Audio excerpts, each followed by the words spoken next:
सहाफती जिम्मेदारियां सऊदी अरब से पूरी कर रहा हूँ। तमाम ओवरसीज पाकिस्तानियों के लिए हम खबरें लाते हैं, पाकिस्तानियों में मौजूद पाकिस्तानियों के लिए खबरें लाते हैं। और बहुत बहुत शुक्रिया उन लोगों का जो कि नेपाली है, अफगानी है, पठान है, हिंदी बोलने वाले हैं, बंगाली बोलने वाले हैं, क्योंकि आप सब उर्दू को समझते हैं, तो आप हमें पसंद करते हैं। लाइक शेयर सब्सक्राइब करते हैं। अस्सलाम वालेकुम वरहमतुल्लाहि वबरकातुहू। एक नया फ्रॉड सामने आया है सऊदी अरबिया में। देखिए, जहाँ कानून सख्त होता है ना, वहीं पर ही कानून की से फायदा भी उठाने वाली कुछ काले भेड़िए जिसे कहते हैं ना, वो पैदा हो जाते हैं। तो कुछ गैर मुल्कियों ने एक नया फ्रॉड और एक नया स्कैम मुतारिफ कराया। बड़ा ये हंसी आ रही है मुझे बताते हुए। ये क्या करते हैं, नई नवेली गाड़ी, नई 0 मीटर गाड़ी, उस पर पहले से कुछ स्क्रैच मारे हुए होते हैं इन्होंने। अब ये चुपके खड़े हो जाते हैं और इंतजार करते हैं कि किसी भी रोड पर कोई रोंग आए और हम अपनी गाड़ी उसके आगे ले आए दानिस्ता तौर पर। और जब हम अपनी गाड़ी उसके आगे ले आएंगे दानिस्ता तौर पर, तो सऊदीया का कानून क्या है, कम से कम 1 लाख रियाल, 50,000 से 1 लाख रियाल जुर्माना, 1 साल की कैद और डिपोटेशन, कम से कम 10 साल की। अब जब ये गाड़ी हिट हो जाती है, वो कहता है छुट्टा बुला। जो रोंग आ रहा होता है, इसको अक्स कहते हैं, यहाँ पे रोंग आने को अक्स कहते हैं। तो जो रोंग आ रहा होता है वो कहता है भाई मेरी किसी तरह जान छोड़, माई बाप मेरी जान छोड़। ठीक है, 50,000 रियाल दे दो, मैं तुम्हारी जान छोड़ देता हूँ। एक तो मेरी गाड़ी नहीं है और दूसरा तू गैर कानूनी तौर पर रोंग आ रहा है। अब 10 साल के लिए तू सऊदीया से बाहर हो जाएगा, 1 लाख रियाल जुर्माना भी देगा, गाड़ी भी बंद हो जाएगी, तेरे तो कैरियर तबाह। वो 50,000 से डीलिंग शुरू होती है और कम से कम 30,000 पे ये डीलिंग खत्म होती है। अब ये डीलिंग खत्म हुई 30,000 रियाल पर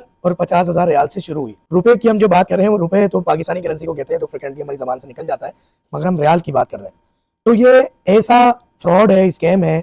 आप लोगों से रिक्वेस्ट है कि सऊदीया या किसी भी गैर मुल्की कंट्री, इवन के पाकिस्तान में भी रोंग ना आए। और ये वीडियो बनाने का मकसद मजीद किसी जालसाज को आइडियाज देना नहीं है। आपसे ये रिक्वेस्ट है कि प्रदेश में भी और अपने देश में भी कानून की पासदारी करें। एक जरा सा वक्त बचाने के लिए आप रोंग ना जाए, अपनी हालत पे भी रहम खाएं और अपनी फैमिली की हालत पे भी रहम खाएं, अपने मुल्क के नाम को डुबोने की हालत पे भी रहम खाएं। कानून नाफिज करने वाले इदारे फौरी तौर पर हरकत में आ चुके हैं सऊदीया में और ये चीजें रिपोर्ट होना शुरू हो गई हैं।